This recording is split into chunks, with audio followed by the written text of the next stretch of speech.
você que está em casa, o Vida Saudável está no ar e a gente continua realizando todo o nosso programa, exceto nesse momento que a gente tem esse bate-papo aqui, de forma virtual, obedecendo bem direitinho as regras da Organização Mundial de Saúde. Ainda estamos numa pandemia, é necessário o uso do álcool gel, o uso da máscara, todos os cuidados, que durante todo esse ano de 2020 e agora 2021 a gente tem repetido para você que tem que estar em casa. Bom, no programa de hoje a gente vai falar sobre pensamentos negativos, pensamentos catastróficos que têm se intensificado ainda mais durante esse período da pandemia. E o que fazer para a gente conseguir pelo menos controlar esses pensamentos, hein?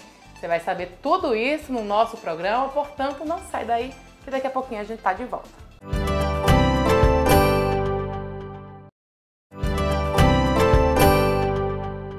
Nós, humanos, somos os únicos seres da natureza que temos a capacidade de metacognição. Você sabe o que é isso?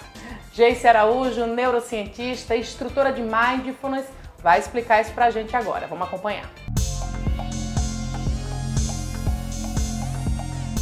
Olha, tomar consciência do nosso processo de pensamento é o primeiro estágio para que a gente consiga ter um relacionamento saudável com os nossos próprios pensamentos. Mas aí, como tomar essa consciência? Quem vai dizer isso pra gente? Geice Araújo, que já é nossa sócia aqui no nosso Vida Saudável. Tudo bom com você, Geice? Tudo bem, minha querida. Muito bom estar com vocês novamente. Como a gente pode tomar essa consciência, hein? Na verdade, acho que é importante a gente falar o que está acontecendo, nos últimos meses, que está fazendo com que a gente tenha, de certa forma, um aumento de pensamentos mais catastróficos ou pensamentos negativos. Então, a gente está vivendo um período super desafiador durante a pandemia e a gente está vivendo um momento de muita insegurança e isso acaba fazendo com que nós tenhamos esse tipo de comportamento de tentar olhar para frente, de se colocar no futuro, tentando prever as situações. E como um certo mecanismo que a gente tem evolutivo, de tentar prever essas situações, a gente fica observando esses desfechos, esses resultados ruins, para que, caso aconteça, eu esteja preparado para aquilo. Então, nesse movimento que a gente tem vivido, de muita insegurança, questões de saúde, questões econômicas, a gente começa a elaborar, a pensar muito sobre coisas ruins, tragédias, e isso acaba interferindo na nossa qualidade de vida, porque isso traz mais ansiedade, isso pode trazer também mais tristeza e dificuldade de tomar decisões no dia a dia. E tomar consciência disso é extremamente importante. E como é que a gente pode tomar consciência disso? Existe um termo nas neurociências que a gente chama de metacognição ou metaconsciência, que significa o quê? Basicamente, eu conseguir perceber que tipo de pensamento está vindo. Então, eu estou consciente dos meus pensamentos. Então, esse pensamento, na verdade, não necessariamente está me dizendo da minha realidade. Então, eu percebo que eu estou pensando, então eu sei que eu estou pensando. Isso é uma coisa que só nós, seres humanos, temos. Então, por exemplo, o cachorro, até onde a gente sabe, ele não tem essa metacognição de perceber, de saber que está pensando. E a gente, enquanto ser humano, a gente consegue ter, sim, essa habilidade, essa consciência de estar consciente, de estar pensando sobre alguma coisa e se distanciar, de certa forma, dos conteúdos desses pensamentos. Geice, eu queria que você explicasse mais sobre essa consciência metacognitiva, como é que ela é percebida e se ela pode ser treinada. Então, essa capacidade, essa habilidade que a gente tem, de estar consciente, de perceber o que eu estou pensando e de pensar a respeito da minha própria existência. Então, eu sei que eu existo, eu sei que eu estou pensando e existe sim um treinamento para isso, para que a gente consiga, de certa forma, trabalhar essa habilidade de metacognição, que é eu me colocar como um observador, é como se fosse um observador que está olhando um rio, por exemplo. Então, vamos usar esse exemplo do rio. A gente está às margens desse rio, observando um fluxo desse rio. E quando a gente começa a fazer esse treinamento de tomar consciência sobre os conteúdos dos meus pensamentos, ou sobre o que a minha mente está me contando, é como se eu estivesse sentada observando essa mente. Então eu me coloco como uma observadora desse rio, que no caso o rio vai ser a nossa mente, E essa mente, ela tem um fluxo, e esse fluxo é o fluxo de pensamentos. E aí a gente consegue estabelecer uma habilidade que também a gente chama de descentramento, que é eu me afasto disso. Porque, Luísa, pensa comigo, se a gente começa, né, a se identificar demais com os nossos processos mentais, com os nossos pensamentos, aquilo sim vai se tornar a nossa realidade. Mas nem sempre o que esses pensamentos estão nos trazendo é, de fato, verdade. E, por exemplo, na depressão, o que acontece é que existem muitos pensamentos negativos, que a gente chama, né, de pensamentos negativos, que trazem algumas histórias de que eu não sou capaz, de que eu não vou conseguir, de que o mundo é inseguro, né, de que vai dar tudo errado. E aí eu começo a acreditar nisso. E por acreditar nisso, eu começo a me desmotivar para fazer qualquer coisa, já que eu acredito que já não vai dar certo e que eu não sou capaz. Então, ter essa capacidade de observar esses pensamentos, se distanciar desses pensamentos, é um primeiro passo para que a gente consiga, né, estabelecer uma melhor qualidade em relação a esses fenômenos mentais, né, a qualidade de vida, porque eu não estou tão apegado àquilo que essa mente está me dizendo. E como diz o ditado, né, a mente mente. E a gente faz o quê? A gente volta sempre para, por exemplo, para o nosso corpo. A gente pode, no momento em que eu estou tendo muitos pensamentos negativos, voltar para a respiração, prestar atenção no corpo e aí me afastar um pouquinho desse conteúdo que está sendo contado pela minha mente. Nesse treinamento, então, eu acho que o mindfulness, né, ele é bem indicado. Porque a gente precisa primeiro, né, treinar o cérebro a observar esses pensamentos. E aí o mindfulness ele chega, né, com esse objetivo. Exatamente, né? O mindfulness, como um treinamento de presença, de atenção plena, vem com esse objetivo de fazer a gente sair de um modo que a gente chama de modo narrativo, que é esse modo que eu estou sempre me contando histórias, e nesse caso, né, desse momento que a gente está vivendo, histórias de muitas tragédias, de que vai dar tudo errado, né, e a gente fica se contando muito isso. Então eu saio desse modo narrativo e vou para um modo experiencial, que significa o quê? Que eu vou começar a viver o que de fato está disponível para mim nesse momento. E o que está disponível para mim nesse momento? Tá? O que eu estou vivendo, o meu corpo, a temperatura do ar, respiração, as relações que eu tenho. Então, tudo isso pode ser, que a gente chama de âncora, né? Pode servir de âncora para que você consiga se distanciar um pouco dos seus pensamentos e se colocar nesse estado de mais presença. E uma coisa muito importante, Luísa, que tem acontecido, né, é o aumento do uso de eletrônicos, né, de celular, por exemplo. Então, estava vendo um estudo que durante esse tempo de pandemia, as pessoas passaram a usar eletrônicos de celular, por exemplo, muito mais. Passou de 4 a 6 horas a média diária de uso. E quando a gente entra nesse processo, né, de ficar sempre usando o celular e redes sociais, vendo muitas notícias, né, essas notícias que trazem uma realidade, né, infelizmente, mas que, de certa forma, o que eu posso fazer com essa quantidade de informações que estão chegando para mim? Primeiro, saber filtrar, né, o que eu estou consumindo durante o dia. Segundo, talvez utilizar um pouco menos essas redes sociais e saber, né, onde buscar informações que realmente tragam que sejam verdadeiras, né, que não sejam fake news. E também sair um pouco desse senso de urgência, porque a gente está vivendo num senso de urgência muito grande. E exatamente por viver nesse senso de urgência muito grande, devido ao imediatismo, devido ao uso também, né, de eletrônicos, essa coisa muito rápida que a internet nos traz, qualquer coisa que nos demore muito, a gente fica frustrado e começa a se sentir mal com isso. Então, existem diversas formas, né, da gente sair um pouco desse modo narrativo, entrar nesse modo mais experiencial, né, trabalhar um pouco mais a presença através, por exemplo, da respiração e se afastar um pouco desses sentimentos mais negativos que a gente tem vivenciado. Acho que também cabe, né, além do mindfulness, algumas outras práticas, de repente, uma leitura, né, o próprio exercício físico que chega também para melhorar a nossa qualidade de vida e dar esse distanciamento que é tão necessário, né? para que os pensamentos negativos não fiquem tão constantes. A leitura é extremamente importante. E a qualidade da leitura também, né? Então não é qualquer leitura, mas aquela leitura que te agrega de alguma forma. Aquela leitura que te faz, por exemplo, se sentir um pouco melhor, te fazer refletir um pouco sobre a própria vida, ao invés de ler só notícias que trazem tragédias, né? Então é importante que a gente tenha consciência sobre essa qualidade de leitura.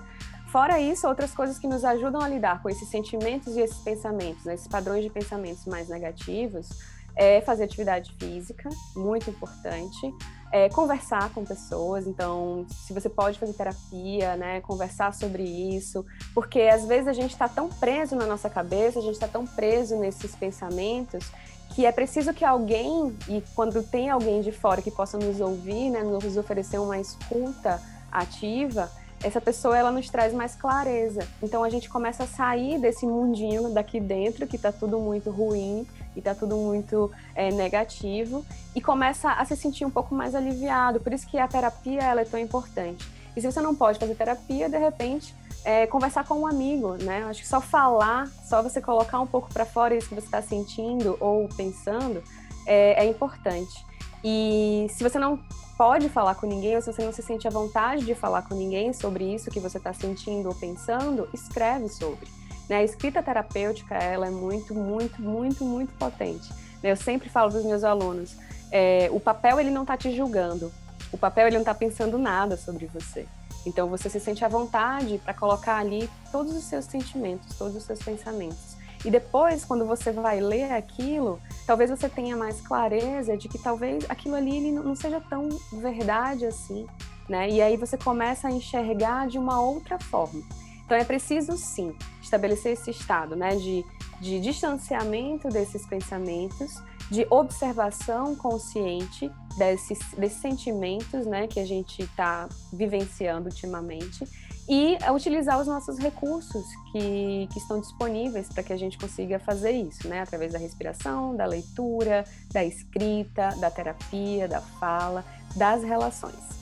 Geice Araújo está no Instagram, tem também site, deixa aqui para o pessoal que quiser conhecer mais o seu trabalho, participar dos grupos de Mindfulness, né, e espantar esses pensamentos negativos. Quem quiser me seguir no Instagram, o Instagram é geice.araújo, né, GEISSY.araújo. Eu estou também no YouTube e eu tenho colocado algumas práticas, né, de meditação lá no meu canal no YouTube, né, porque eu senti que esse momento é preciso que a gente possa ajudar uns aos outros da forma que é possível, né, e hoje o que é possível para mim é produzir conteúdo, é trazer para vocês o que eu sei, é falar sobre neurociência, sobre meditação de uma forma que seja aplicável na vida das pessoas, e eu faço isso através das redes sociais.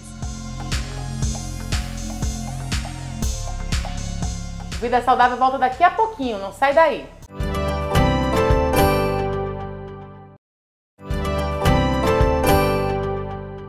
A psicoterapia é uma grande aliada nesse processo de controle e de consciência dos pensamentos.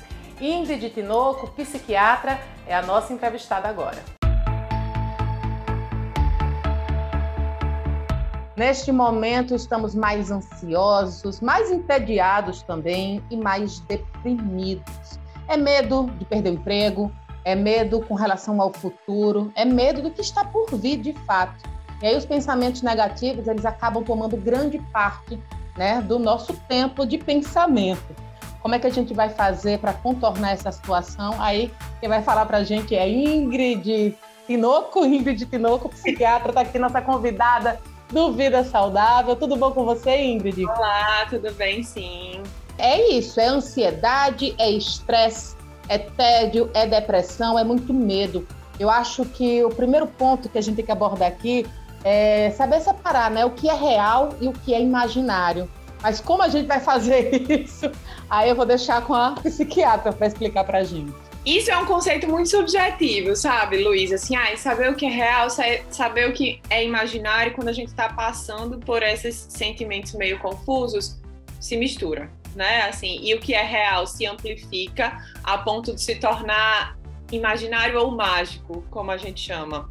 E aí uma série de sensações diferentes aparecem, né? E que é o que tá todo mundo experimentando nesse momento, né? Talvez até mais do que lá no começo do ano passado, em que eram sensações novas, agora são as mesmas sensações, mas de maneira um pouco mais intensa, porque o contexto mudou muito, né? Então, vem realmente a ansiedade, vem o medo, vem a angústia, vem sintomas depressivos, vem sintomas ansiosos muito importantes, enfim, são uma série de coisas diferentes e muitas vezes as pessoas não sabem nomear ou acabam achando que tudo é doença. Então, isso tem acontecido muito, a patologização do pensamento, dos sentimentos normais, né? Então, é importante que a gente consiga entender os conceitos, o que é cada um, para poder aprender a diferenciar também e saber quando é sofrimento intenso e precisa de ajuda ou não, ou quando é normal. Ô Ingrid, como é que a gente faz então para ajustar esses sentimentos? Porque esses pensamentos negativos, eles acabam vindo com mais recorrência, né? Por causa da falta do que fazer. A gente perdeu nossas distrações, a gente não tem mais o trabalho, a gente não tem mais aquelas obrigações diárias, né? Agora tudo está... nosso mundo é a nossa casa. Eu acho que isso tende a acontecer com mais frequência, né? Ao aparecimento de pensamentos negativos. Sim, de pensamentos de conteúdo pessimista, né? Acaba que quando a gente fica sem atividade, sem as válvulas de escape, vem uma série de crenças que são muitas vezes distorcidas da realidade e isso acaba predominando no nosso pensamento. E uma das principais coisas é acolher os sentimentos. Assim, entender que tá tudo bem se sentir mal de vez em quando, tá tudo bem ter pensamentos negativos, mas que é importante acolher e deixar ir, não ficar ruminando tudo aquilo. Mas isso não é fácil, né? É fácil falar, eu vou acolher o pensamento ruim e tá tudo bem. Não, isso gera uma série de reações desconfortáveis e é por isso que a gente fala, hoje em dia, se fala tanto na prevenção, né? De saúde mental de maneira geral, do mesmo jeito que a gente previne diabetes, hipertensão, prevenir transtornos mentais. E agora, na pandemia, isso tem sido muito mais intensificado, porque a gente está num ambiente que predispõe ao desenvolvimento desses transtornos mentais, né? A gente tem visto uma ampliação muito importante de demanda de consultório e tudo. E a gente tem que lembrar dos pilares que sustentam uma boa saúde mental, né?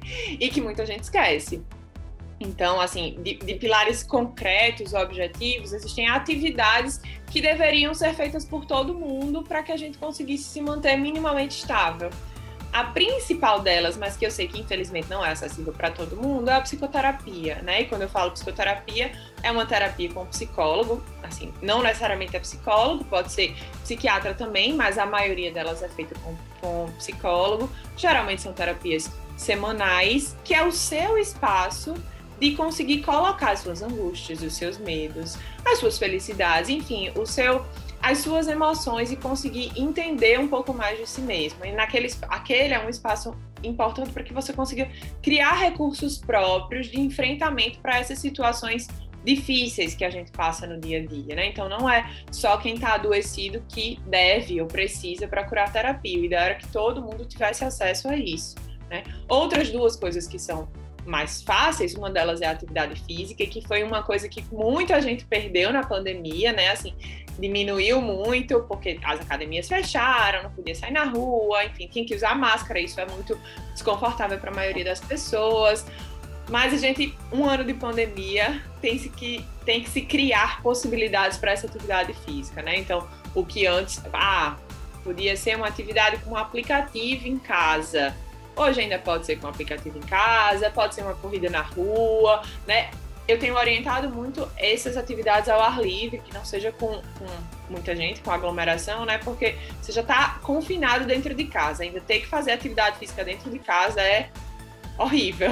Então, uma corrida na rua, uma caminhada, um yoga, enfim, alguma coisa que você consiga estar em contato com a natureza, com o ar livre, e também consiga se movimentar. Hoje a gente sabe que a atividade física é preventivo para agravos de doença mental e também é tratamento, né? Então serve para as duas coisas. Assim, é cientificamente comprovada essa melhora. Então, seria extremamente importante que todo mundo fizesse, né? Outra que, né, acho que vocês já falaram muito sobre isso, seria a meditação, né? Que Geice fala bastante e que Por muito tempo, né, foi uma coisa, é muito holística e, né, todo mundo que consegue fazer isso ou aquilo.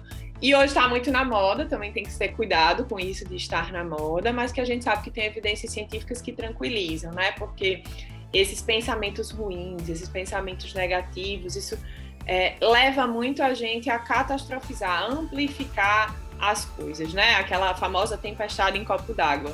Então, pequenas situações são transformadas em catástrofe por um pensamento que fica num ciclo vicioso, uma crença distorcida, como eu já falei.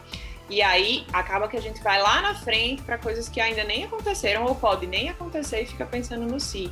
E a meditação ajuda muito a gente voltar, além de voltar para si mesmo, voltar ao momento presente, né? Então, acaba regulando emocionalmente também. Não é uma coisa fácil, não é uma coisa simples, não é do dia para a noite, é um exercício diário, é um hábito, mas para quem tem interesse, para quem tem disponibilidade para isso, também é uma coisa muito boa. Ingrid, e agora voltando para aquela questão da patologização do pensamento, disso que você estava falando do ciclo vicioso, né, do pensamento, a pergunta é: qual o momento que a gente vai saber que aquilo ali virou realmente algo patológico, né? Que aquele pensamento ele está tão insistente, né? Que é preciso realmente a gente dar uma atenção maior à nossa saúde mental, né? Eu posso até chegar numa expressão, né, que se fala muito da ideação suicida, de você chegar já num ponto, sabe? De você já o negócio acho que já está saturado demais e que aí sim, né, esse momento de procurar realmente uma ajuda médica. Esse momento específico que você falou já é um momento de procurar ajuda médica, assim, de imediato. Pensou em suicídio, pensou que a vida não tem mais sentido, independente de outras coisas que sinta, né, ou que se perceba, tem que procurar ajuda médica, né? Fora isso, assim, quando a gente fala em pensamento negativo, é um conceito muito subjetivo, né? Não chega a ser um sintoma específico de uma doença, mas existem bifurcações desse tipo de pensamento negativo, por exemplo. Né? Existe aquele pensamento negativo que é mais pessimista, então eu não valho nada, eu não tenho valor, autoacusações, baixa autoestima, e existe aquele outro pensamento que eu já falei, que é o pensamento catastrófico, né? De amplificar as coisas. E aí acaba tendo uma diferenciação, que podem vir juntos, mas assim, geralmente o deprimido, né, quem tá mais triste ou com menos vontade de fazer as coisas, acaba tendo esse primeiro pensamento um pouco mais pessimista, né? E o ansioso acaba catastrofizando mais as coisas. A diferença entre ser doença e ser um pensamento normal, que vem e vai embora, é muito a implicação na funcionalidade do indivíduo, certo? Então, e o que é isso? É o quanto aquele pensamento, junto com outros sinais e sintomas, estão prejudicando o meu dia a dia. Então, aquele pensamento é tão forte e vem com tantas outras coisas, indisposição, tristeza, perda de prazer ou interesse nas coisas que eu gostava de fazer, irritabilidade, e aí eu não consigo ir trabalhar, ou quando eu vou trabalhar, eu tô irritado com todo mundo, meu desempenho é menor, brigo com todo mundo, em casa eu não consigo mais conviver com a família, eu não tenho mais vontade, eu fico mais isolada. Quando começa a ter essa perda de funcionalidade, a gente precisa acender o alerta, que talvez aquilo não seja tão normal, sabe? Claro que, né, o médico vai investigar outros parâmetros, tem parâmetro temporal, isso não pode ser só 2 dias, 1 semana, não, tem um tempo para poder ser considerado doença, mas é necessário acender o alerta e procurar ajuda de alguma forma. Para terminar, eu queria que você deixasse aqui seus contatos, sua rede social, para o pessoal que está em casa, né, poder tirar mais dúvidas, de repente, acessar mais o conteúdo que você tem produzido. Por enquanto, eu tô só no Instagram de rede social e é @doutora Ingrid Tinoco Psique. Não sai daí que daqui a pouquinho o Vida Saudável tá de volta.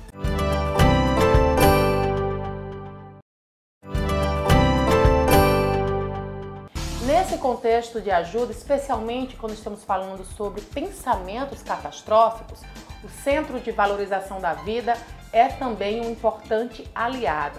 A gente conversa agora com Ciro Sampaio, ele que é voluntário do CVV. Estamos entrando num segundo momento de quarentena obrigatória.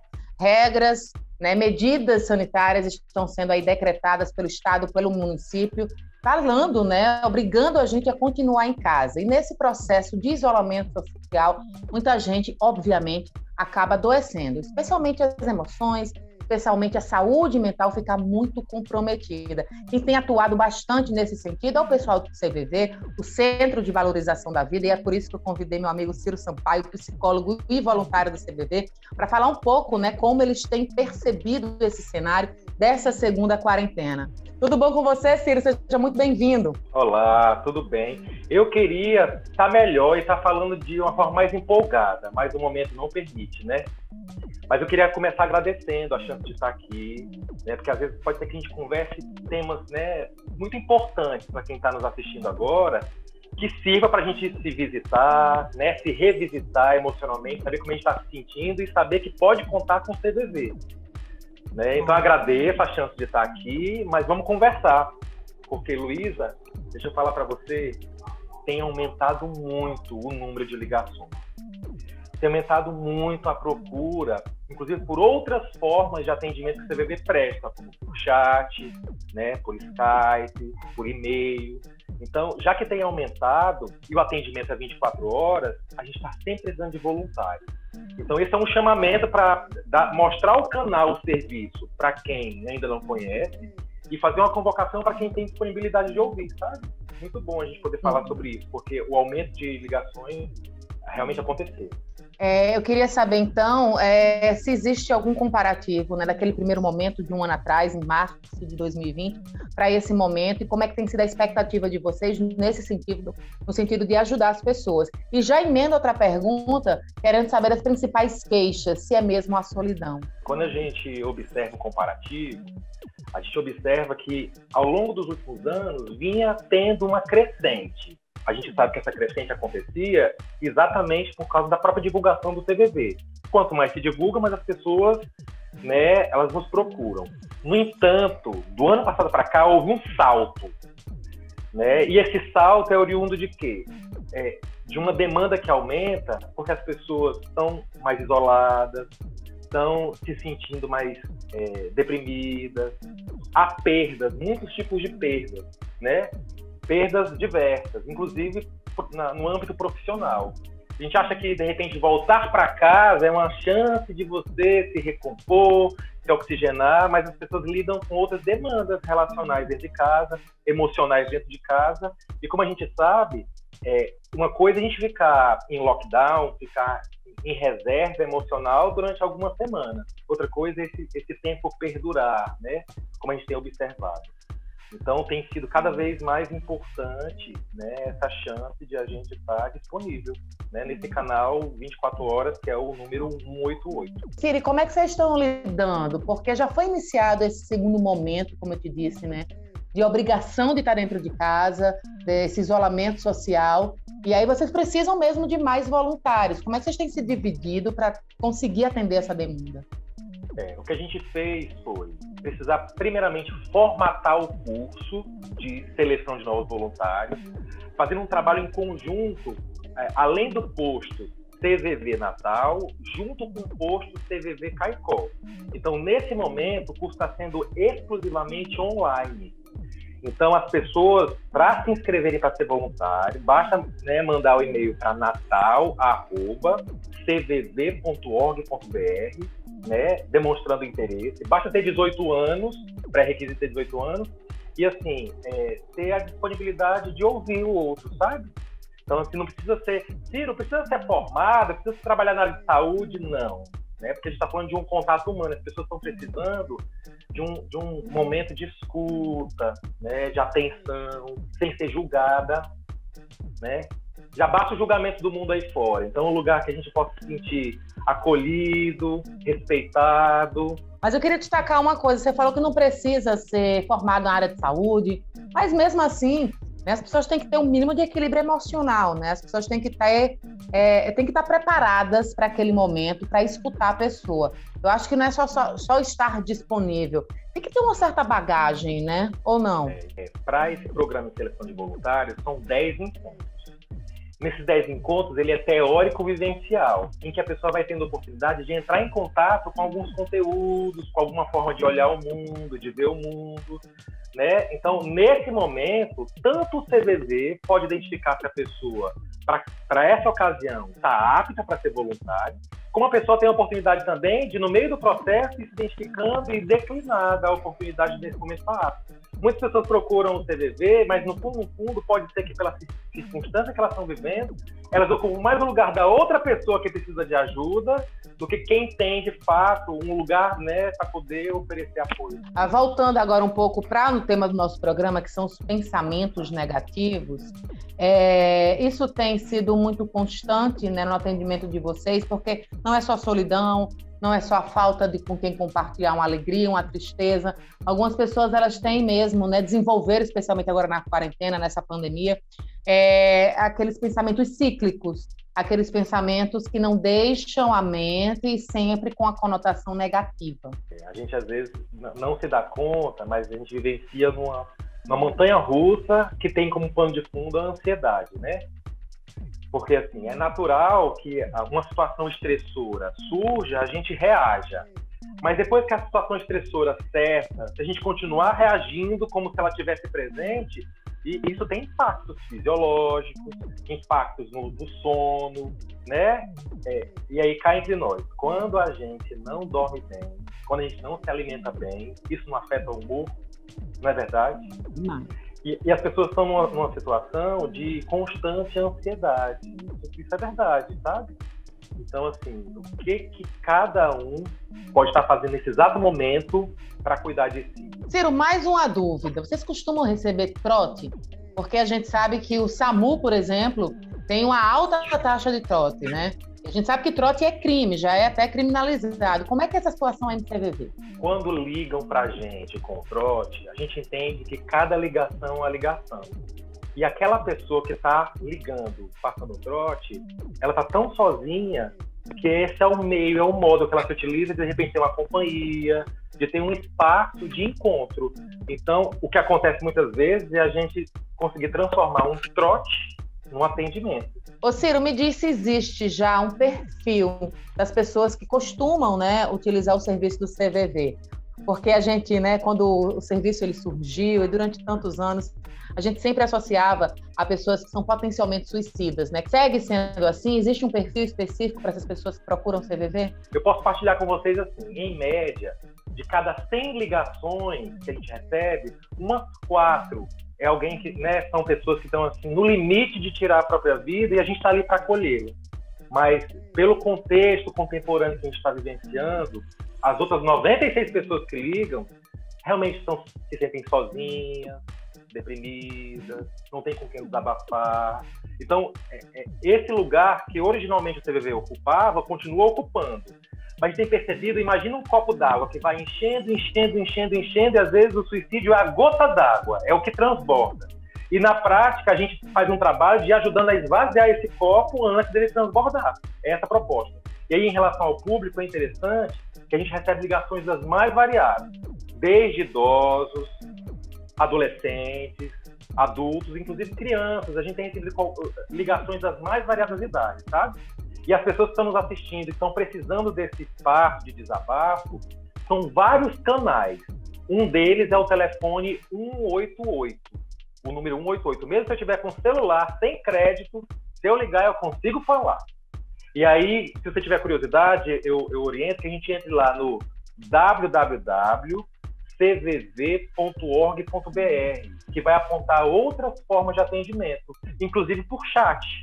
Se a pessoa não tiver a vontade em querer, né, compartilhar a voz, ou de repente está no local. Vamos lá, a gente está em lockdown, dentro de casa cheia de gente, eu não posso falar porque eu não tenho privacidade, mas eu consigo digitar e tem um espaço de desabafo, por exemplo, compreende? Então são várias formas de atendimento. Vamos lá.